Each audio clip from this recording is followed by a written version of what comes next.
Hello प्यारे बच्चों, कैसे हो आप सब। उम्मीद करता हूँ बहुत अच्छे से होंगे। मैं आपका अकरम सर आज लेकर आया हूँ आपके लिए लेसन नंबर 1 ग्रेविटेशन कशिश शकल, जो कि हमारा साइंस एंड टेक्नोलॉजी पार्ट 1 का पहला लेसन है। इस लेसन में मैं आपको हर एक चीज डिटेल में पढ़ाने वाला हूँ, इवन आपको न्यूमेरिकल्स भी कराने वाला हूँ, ताकि आपको जो न्यूमेरिकल्स से प्रॉब्लम होती है वो प्रॉब्लम क्या हो जाए, खत्म हो जाए, और हर एक चीज को एकदम डिटेल में बताने वाला हूं। तो आप सभी मेरे साथ में बने रहें और लास्ट तक के वीडियो को देखें, वीडियो को स्किप ना करें। और साथ साथ में जो बच्चे मेरे साथ में नए जुड़ रहे हैं वो चैनल को क्या कर ले, सब्सक्राइब कर ले और बेल आइकन को प्रेस कर ले, ताकि आपको इसका नोटिफिकेशन मिलता रहे।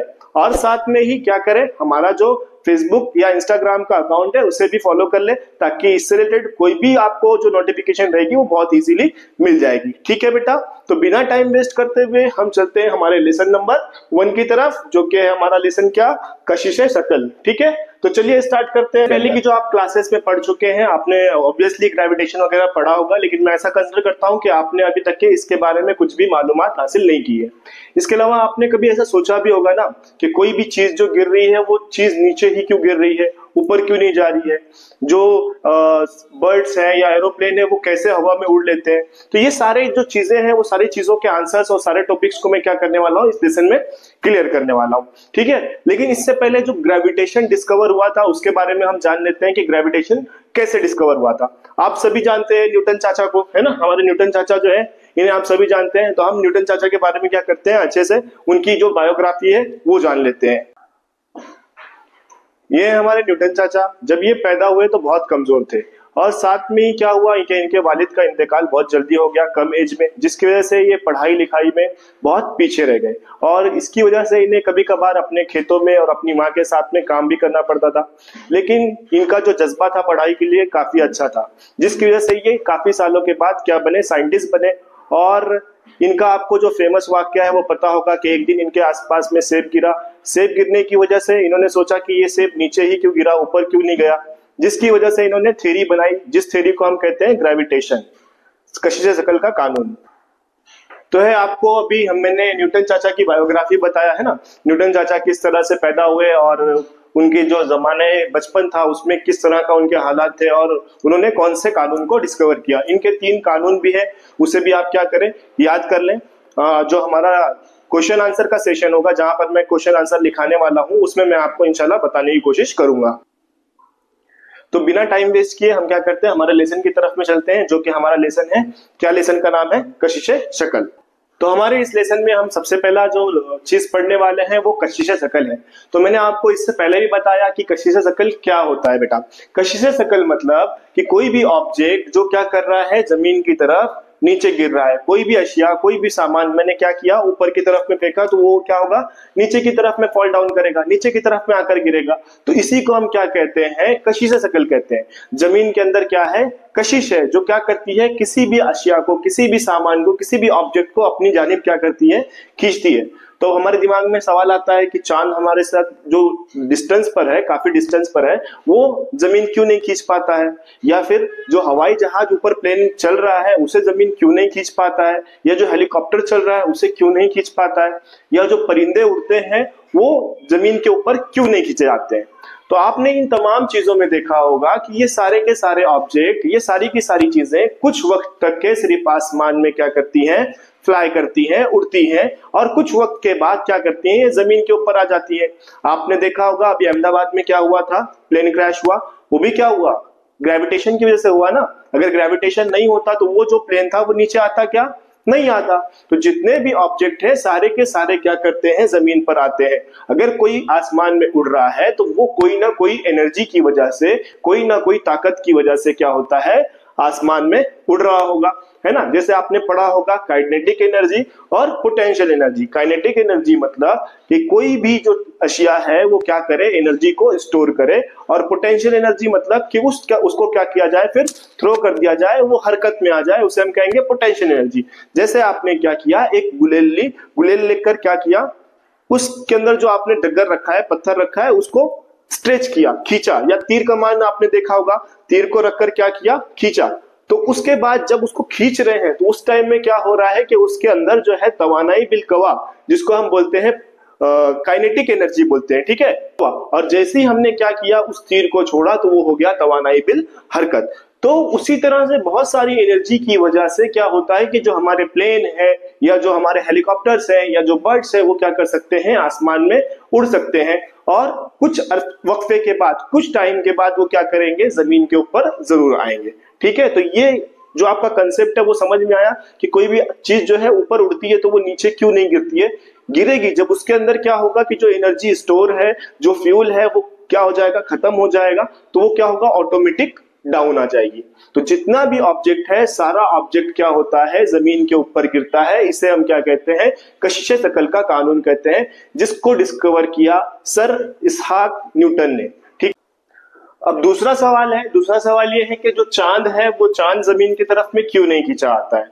तो इसका जो डिस्टेंस है वो ग्रेविटी के डिस्टेंस से क्या है, दूर है। मतलब क्या होता है कि कुछ डिस्टेंस है, उस डिस्टेंस तक के ही क्या करेगा, किसी भी ऑब्जेक्ट को ग्रेविटी अपने तरफ में खींचेगा, लेकिन अगर वो डिस्टेंस से क्या हो जाएगा, बाहर निकल जाएगा, ठीक है। अगर जो हमारा सतह जमीन है, सतह जमीन का जो हिस्सा है, जहां तक के जमीन क्या कर रही है, किसी भी ऑब्जेक्ट को, किसी भी सामान को अपनी तरफ में कशिश कर रही है, अगर वो उससे बाहर निकल जाएगा तो वो उसे क्या करेगी, उस ऑब्जेक्ट को कशिश नहीं कर पाएगी। तो जो हमारा चांद है वो चांद क्या है, कुव्वते कशिश जो है उसके परे है, उससे दूर है, इसकी वजह से चांद जमीन को अपने अतराफ में क्या करता है, खींच नहीं पाता। अब हमारा दूसरा सवाल था कि जो चांद है, चांद के ऊपर जमीन की जो कशिश शकल है वो एक्ट करती है या नहीं। अगर एक्ट करती है तो जमीन पर जो चांद है वो अगर एक्ट करती है तो जो चांद है वो जमीन पर क्यों नहीं आता है। तो मैं बता दूं कि चांद के ऊपर तो शक्ल कशिश काम करती है, लेकिन ये दोनों का फासला बहुत ज्यादा होने की वजह से वो कशिश शकल का इतना असर उस पर नहीं होता है। इसकी वजह से चांद अपनी जगह पर क्या है, कायम है, और दोनों का जो डिस्टेंस है वो क्या है, बरकरार। कुव्वत और रफ्तार को हम इस वीडियो से समझ सकते हैं कि यहाँ पर एक बच्चा जो है वो क्या कर रहा है, कार को पुश कर रहा है। जब वो कार को क्या कर रहा है, ताकत लगा रहा है। जब ताकत लगा रहा है तो वो क्या है, कुव्वत। और जब वो ताकत लगा रहा है, ताकत लगाने की वजह से गाड़ी का क्या हो रहा है, मोमेंटम हो रहा है, जो गाड़ी है वो आगे की तरफ में जा रही है। तो इसे हम क्या बोलेंगे, रफ्तार। रफ्तार का जो फॉर्मूला है वो फॉर्मूला है कि एक ऑब्जेक्ट, जैसे ये कार है, ये कार सपोज यहाँ पर है, यहां से ये कार क्या कर रही है, यहाँ पर जा रही है। तो इसने क्या किया, कुछ तो भी डिस्टेंस कंप्लीट किया, यहां से लेकर यहां तक के फासला क्या किया, तय किया। ये फासला कुछ वक्त में तय किया होगा, ये उसकी क्या होगी, रफ्तार होगी। और जो कुव्वत लगाई जा रही है, अब यहाँ पर तो बच्चा क्या कर रहा है, गाड़ी को धक्का देकर उसे आगे लेकर जा रहा है, तो यहाँ पर कुव्वत लग रही है इंसान के जरिए। लेकिन जब गाड़ी चलती होती है तो वहां पर क्या लगती है, मैकेनिकल तवानाई लगती है ना, मेकानाई तवानाई लगती है। तो उस तवानाई के बेसिस पे क्या होती है, जो गाड़ी हमारी है एक प्लेस से दूसरे प्लेस पे जाती है, तो वो जो प्लेस पे जा रही है तो किसी न किसी रफ्तार से जा रही है। तो रफ्तार को मालूम करने का जो जाब्ता है वो जाब्ता है तय करदा फासला बटे तय करदा फासला बटे तय करदा वक्त।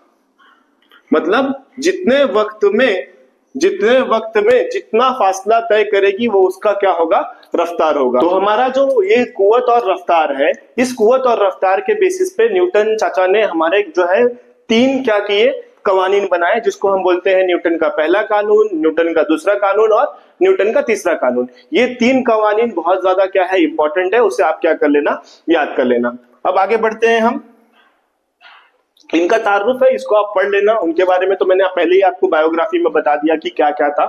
यहाँ पर दायरवी हरकत किसे कहते हैं, तो हम यहाँ पर समझ लेते हैं दायरवी हरकत क्या होती है। दायरवी हरकत मतलब बेटा, जैसे मैंने यहाँ पर बोला गया है पत्थर से इसको बांध दिया जाए, तो मैं यहाँ पर इस चीज को यूज कर रहा हूँ कि कोई भी ऑब्जेक्ट को क्या किया जाए, गोल गोल घुमाया जाए, सर्कुलर फॉर्म में क्या करे, घूमे, तो वो क्या हो गया, दायरवी हरकत।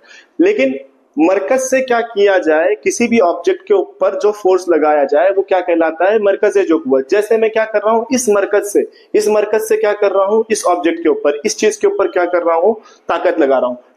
मैं ताकत इस पे लगा रहा हूं क्या, नहीं, मैं यहाँ पर मरकज से ताकत लगा रहा हूं। मरकज से ताकत लगाने के बावजूद क्या हो रहा है कि ये ऑब्जेक्ट गोल गोल घूम रहा है, दायरवी हरकत कर रहा है ना, ये दायरवी हरकत कर रहा है। तो इस हरकत को हम कहते हैं मरकज़े जो कुव्वत। मरकज की कुव्वत की वजह से कोई और ऑब्जेक्ट जो है वो क्या करे, अपने आप को दायरवी हरकत में घुमाए, इस हरकत को हम कहेंगे मरकज़े जो कुव्वत। जो कि जमीन क्या करती है, चांद के ऊपर उस तरह का फोर्स लगाती है जिसके से चांद भी क्या करता है, जमीन के अतराफ में गर्दिश करता है। ठीक है, समझ में आया? मरकज़े जो कुव्वत और दायरवी हरकत क्या होता है? कोई भी ऑब्जेक्ट दायरे में क्या करे, घूमे, तो वो दायरवी हरकत, लेकिन सेंटर से किसी ऑब्जेक्ट के ऊपर क्या लगाई जाए, ताकत लगाई जाए और वो क्या करे, दायरवी हरकत में घूमे, तो जो कुव्वत मरकज से क्या की जा रही है, किसी ऑब्जेक्ट के ऊपर लगाई जा रही है, वो कहलाएगी मरकज़े जो कुव्वत। इसके बाद हम आते हैं केपलर के कवानीन के ऊपर। केपलर एक साइंटिस्ट है, इन्होंने अपने कवानीन बताए, जिन कवानीन को हम क्या करने वाले हैं, एनिमेशन वगैरह में भी देखने वाले हैं। इसके साथ साथ ये जो कवानीन है, 3 कवानीन बहुत इंपॉर्टेंट है, 3 मार्क्स के लिए आपको पेपर में पूछता है, तो इसको बहुत ध्यान से समझते हैं। जो केपलर ने बताया कि कोई भी सैयारा है, उस सैयारे का जो मदार होता है वो बैज़वी होता है। अब सैयारा क्या है? अतारुस, ज़ोहरा, जमीन, मरीख, मुश्तरी, ज़ुहल, यूरेनस, नेपच्यून, ये तमाम सैयारे हैं। सैयारा जो है क्या होता है, उसका जो मदार होता है बैज़वी होता है और सूरज इसका नुक्ता मास का है, ठीक है, मतलब सूरज उसके बीच का एक नुक्ता है जो क्या करता है, तमाम सितारों को अपनी तरफ अट्रैक्ट करने की कोशिश करता है, जैसे न्यूक्लियस वगैरह होता है हमारा, ठीक। तो दूसरा कानून क्या बताया इन्होंने बताया दूसरा कानून में कि सैयारे को सूरज से जोड़ने वाला खते मुस्तकीम यकसा वक्त में यकसा इलाका रकबा तय करता है। मतलब सैयारे को, जो ये हमारा सैयारा है, सपोज ये सैयारा है, सैयारे को सूरज से जोड़ने वाला खते मुस्तकीम यकसा वक्त में यकसा रकबा तय करता है। मतलब जितना वक्त यहां से यहां जाने में लगने वाला है, उतना ही वक्त दूसरे वाले सैयारे को भी अपना डिस्टेंस, अपना फासला तय करने में क्या लगने वाला है, तो उतना वक्त लगने वाला है। केपलर का तीसरा कानून, सूरज के अतराफ मदार में गर्दिश करने वाले सैयारे का गर्दिश के लिए दरकार वक्त मुरब्बा इस सैयारे के सूरज के औसत फासले के मकब रास्त तनासुब में होता है। यानी कि जितना डिस्टेंस क्या करेगा, ये कवर करेगा, उतना ज्यादा रेडियस क्या होगा, इंक्रीज होगा। मतलब अगर क्या हो रहा है, टाइम ऑफ रिवॉल्यूशन बढ़ रहा है, ठीक है, जो इसका टाइम ऑफ रिवॉल्यूशन है, इसको जो अपने मदार में गर्दिश करने के लिए टाइम लग रहा है, अगर टाइम बढ़ रहा है तो डिस्टेंस भी क्या हो रहा है, बढ़ रहा है। जो उसका रेडियस है, निस्कुत्र है, अगर हम देखें तो यहां से यहां तक का निस्कुत्र क्या है, कम है, और यहां से यहां का निस्कुत्र देखें तो क्या है, ज्यादा है। तो इसने यही बताया तीसरे कानून में कि अगर मदार में गर्दिश करने के लिए वक्त क्या हो रहा है, बढ़ रहा है, तो उनका जो रेडियस है वो रेडियस भी क्या है, बढ़ रहा है। अब मैं इसका एनिमेशन आपको दिखा देता हूं। तो हम कैपिलर लॉ के एनिमेशंस देख लेते हैं। इसका पहला लॉ क्या कहता है, फर्स्ट लॉ कहता है कि जो भी हमारे पास में सैयारा है, सैयारे का जो मदार होता है वो बैज़वी शक्ल का होता है, और जो सूरज है उसका क्या है, नुक्ता मास का है। ये इसका क्या है, पहला लॉ है, ठीक है। दूसरा कानून जो है, दूसरे कानून में हमें बताया है कि सितारे को सूरज से जोड़ने वाला जो खते मुस्तकीम है, यकसा वक्त में यकसा रकबा तय करता है। यहाँ पर आप ग्राफ देख सकते हो कि दोनों को जो टाइम है क्या हो रहा है, टाइम सेम लग रहा है। जितना ज्यादा वो उसका रिवॉल्यूशन हो रहा है, जितना दूरी पे जा रहा है, भले वो दूरी पे जा रहा है, लेकिन उसका टाइम क्या लग रहा है, उतना ही लग रहा है। इसी तरह से तीसरा कानून भी है कि जो इसका मदार का गर्दिश है, मदार के गर्दिश में जितना वक्त लगता है, उसी तरह से उसका रेडियस भी क्या होता है, बढ़ते जाता है। आपने पढ़ा होगा T²/R³, ठीक है। जो इसका टाइम ऑफ रिवॉल्यूशन है, जो गर्दिश का तरीका है, उसका मुरब्बा, और जो डिस्टेंस है सितारे का और सूरज का, वो क्या है, वो उसका जो है मकब के तनासुब में है, ठीक है। ये हमें क्या बताता है, थर्ड लॉ बताता है। तो इस तरह से तीनों लॉ हमने क्या किया, अच्छे से पढ़ लिया। इसे हमें क्या करना है, अच्छे से याद करना है, ताकि हम तीनों भी लॉज को अच्छे से याद कर सके और जब पेपर में आए तो हम उसको क्या कर सके, लिख सके, ठीक है। आई होप आपको केपलर लॉ समझ में आया। तो हम आगे बढ़ते हैं। इसके बाद है हमारा न्यूटन के कशिश शकल का कायनाती कानून, वे Newton's universal law of gravitation. तो न्यूटन चाचा ने हमें इस लॉ में बताया कि अगर कोई भी दो ऑब्जेक्ट है, ठीक है, हम मान लेते हैं, जैसे हम यहाँ पर सपोज कर लेते हैं कि ये दो ऑब्जेक्ट हैं और ये दो ऑब्जेक्ट आपस में क्या कर रहे हैं, एक दूसरे से कशिश कर रहे हैं, एक दूसरे से अटैच होने की कोशिश कर रहे हैं।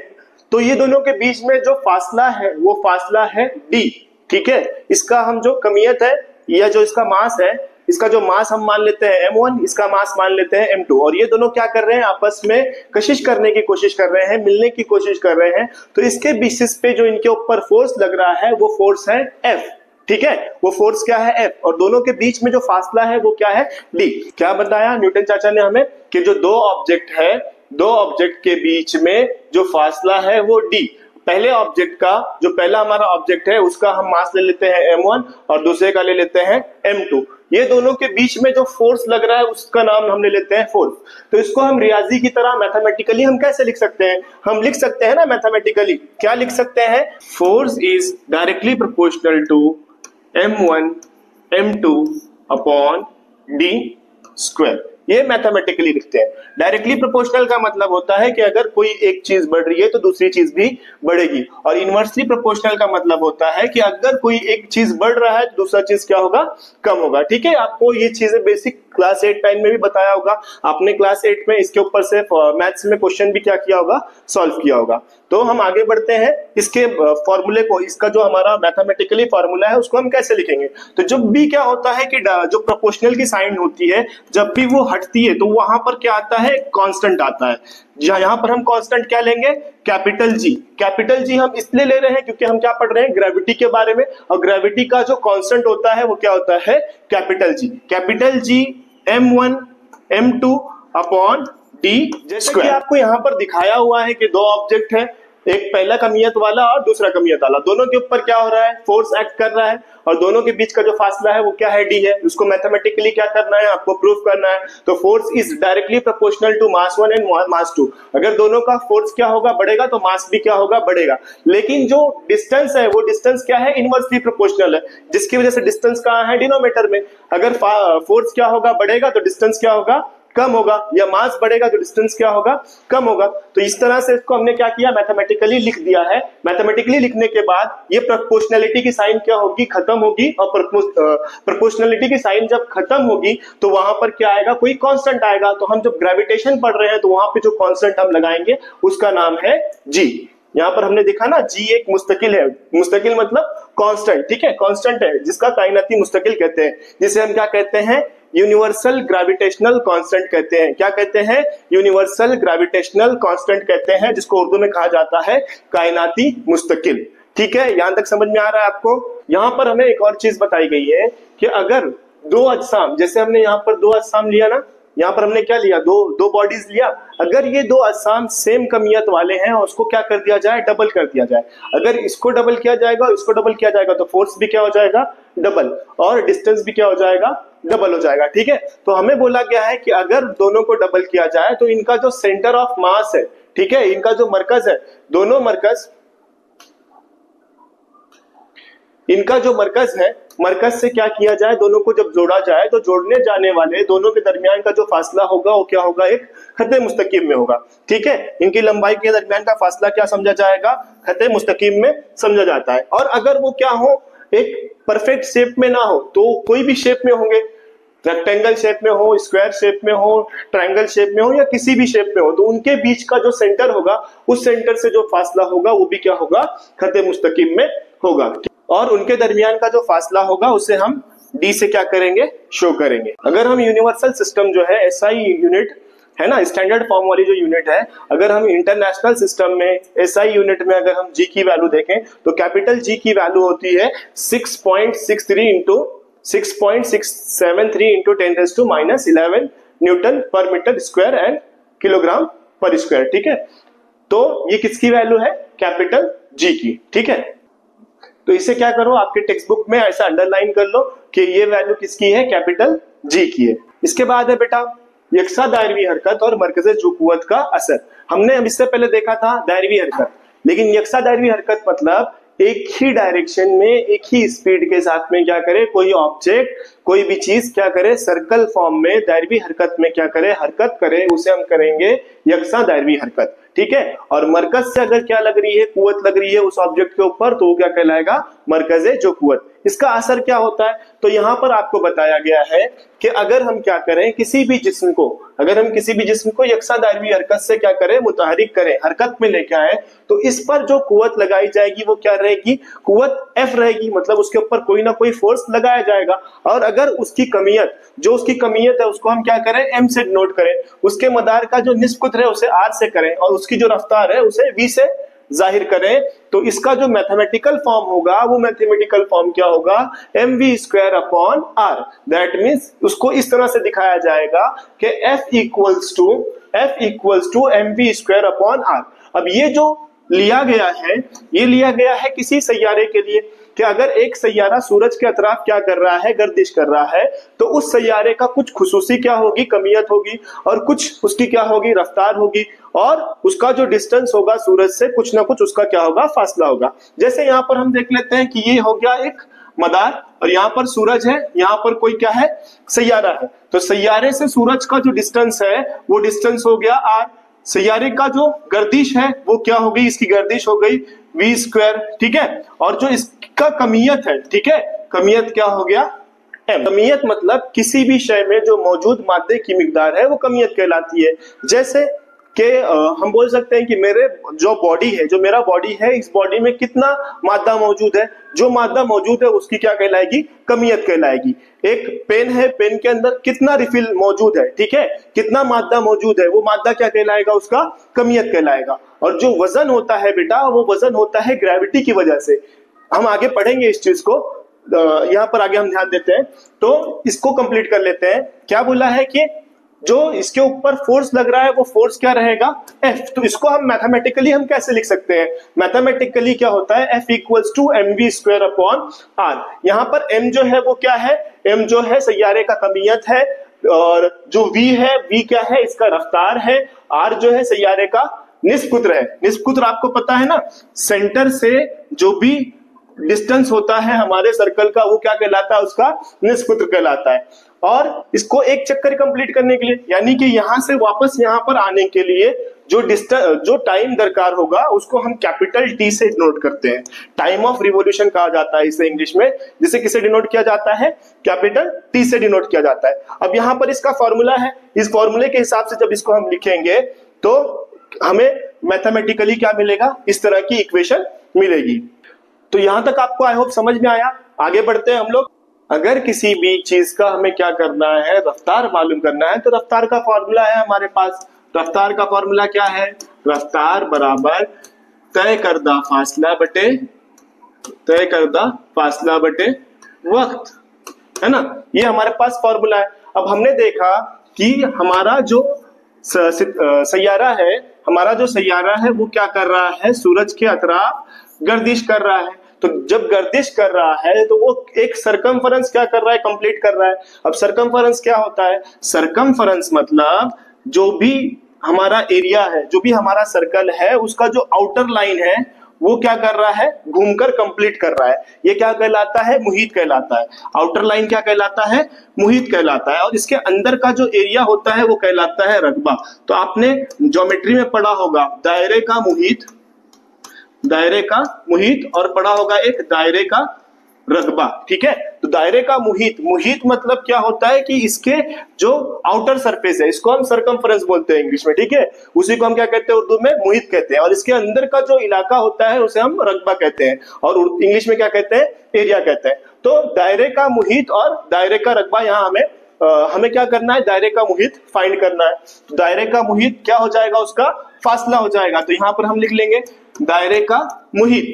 और हमने देखा था कि किसी भी सैयारे को सूरज के अतराफ जो चक्कर लगाना पड़ता है उसके लिए जो दरकार वक्त है वो क्या है, कैपिटल टी है। तो यहाँ पर दरकार वक्त के लिए हम क्या ले लेंगे, कैपिटल टी, जो कि यहाँ पर आपको दिखाया हुआ भी है, ठीक है। मदार का मुहित बराबर क्या दिया, 2 pi are. Circumference of circle क्या होता है, 2 पाई आर, है ना। दायरे का मुहित बराबर 2 पाई आर, और दायरे का रकबा बराबर क्या होता है, 2 पाई आर स्क्वायर होता है, ठीक है। दोनों फॉर्मूला आप याद रखना, आपको ज्योमेट्री में काम आएगा। 2 पाई आर बाय टी, इसको हम क्या कर लेते हैं, सॉल्व कर लेते हैं। यहां तक आपको समझ में आया ना, आगे देखते हैं हम लोग। दिख रहा है ना आपको अच्छे से, ठीक है। तो इसको हम क्या करते हैं, सॉल्व कर लेते हैं बेटा। तो हमारे पास में फॉर्मूला क्या दिया हुआ है, F equals to mv square. तो यहां पर हम लिख लेते हैं F equals to mv square upon r। लेकिन v की वैल्यू हमारे पास में क्या है बेटा, v की वैल्यू हमारे पास में देखो यहाँ पर क्या दिया है, 2 पाई आर बाय टी। तो इसको अगेन हम सॉल्व कर लेते हैं, m into 2 pi R upon T. v का स्क्वायर था ना, इसलिए यहाँ पर क्या आ गया, स्क्वायर। ये r को भूलना नहीं है आपको, ठीक है, ये आपका r आ गया। इसको हम सॉल्व कर लेते हैं। इसको जब हम सॉल्व करेंगे तो ये क्या हो जाएगा बेटा, ये हो जाएगा m into 4 pi square r square upon T square. Upon denominator वाला r है ना, ये r आया। अब इस r से ये एक r क्या हो गया, कैंसिल हो गया, जिससे हमें क्या मिला, हमें मिला 4m pi square r upon t square. यहां तक आपको समझ में आया अच्छे से। इसके बाद जो है बेटा इस इक्वेशन को क्या किया गया, r स्क्वायर के साथ मल्टीप्लाई और डिवाइड किया गया, जिससे हमें क्या मिला, हमें मिला 4m पाई r cube upon r square T square. ठीक है, यहां तक समझ में आ रहा है आपको। लेकिन यहां पर देखो हमारे पास केपलर का क्या ना कानून है, तीसरा कानून है T square upon R cube. तो हम इसको क्या करेंगे, केपलर के तीसरे कानून के बेसिस पर ले लेंगे। तो यहां पर हमें मिलेगा 4m पाई अपॉन क्या मिलेगा हमें मिलेगा k, क्योंकि R square upon T square equals to क्या है, k है। तो इससे हमें ये मिला। लेकिन जो फोर्स होता है वो रेडियस के क्या होता है, इनवर्सली प्रोपोर्शनल में होता है। मतलब जितना फोर्स लगाएगा उतना रेडियस क्या होता जाएगा, कम होता जाएगा। तो न्यूटन ने जो ये कानून है, इस कानून के बेसिस पे इसको क्या किया, अक्स किया। आई होप आपको यहां तक समझ में आया होगा। आगे बढ़ते हैं हम लोग। इस टॉपिक में टोटली यही बताया गया है कि जो मरकज़े जो कुव्वत होने की वजह से दोनों का जो तनासुब होता है वो माकूस तनासुब में होता है, मतलब स्क्वायर में होता है। और जितना ज्यादा फोर्स होगा उतना डिस्टेंस क्या होगा, कम होगा। और ये डिस्टेंस हमेशा क्या होगा, इनका जो रेडियस हमेशा होगा वो माकूस तनासुब में होगा, जिसकी वजह से बहुत सारी जो चीजें कुदरत में पाई जाती हैं, इन तमाम चीजों के ऊपर इसको ये क्या करता है, काबू रखता है। और ये तभी डिपेंड है जब कोई भी मासेस जो है, जो कमियत है वो क्या हो, बहुत ज्यादा मिकदार में मौजूद हो। आई होप बेटा यहाँ तक कि आपको समझ में आया होगा। पार्ट 1 में यहाँ पर क्या कर रहा हूँ, एंड कर रहा हूँ। नेक्स्ट पार्ट जो रहेगा इसके बाद ही मैं क्या करने वाला हूँ, अपलोड करने वाला हूँ। तो आप नेक्स्ट पार्ट को भी क्या करें, देखें और पूरे लेसन को अच्छे से समझने की कोशिश करें। नेक्स्ट पार्ट में मैं न्यूमेरिकल्स वगैरह से स्टार्ट करूंगा और पूरे लेसन को कंप्लीट करने की कोशिश करूंगा। ठीक है, तो जो बच्चे मेरे साथ में नए जुड़ रहे हैं वो चैनल को क्या करें, सब्सक्राइब कर लें और बेल आइकन को भी क्या करें, प्रेस कर लें, ताकि आपको इसका नोटिफिकेशन मिलता रहे। उसके साथ साथ हमारा इंस्टाग्राम, फेसबुक का जो अकाउंट है उसे भी क्या कर लें, फॉलो कर ले, ताकि इससे रिलेटेड कोई भी नोटिफिकेशन जो है आपको बहुत आसानी से मिलता रहे। और साथ साथ में आपके फ्रेंड्स के साथ में इसे ज्यादा से ज्यादा क्या करें, शेयर करें। ठीक है बेटा, थैंक यू।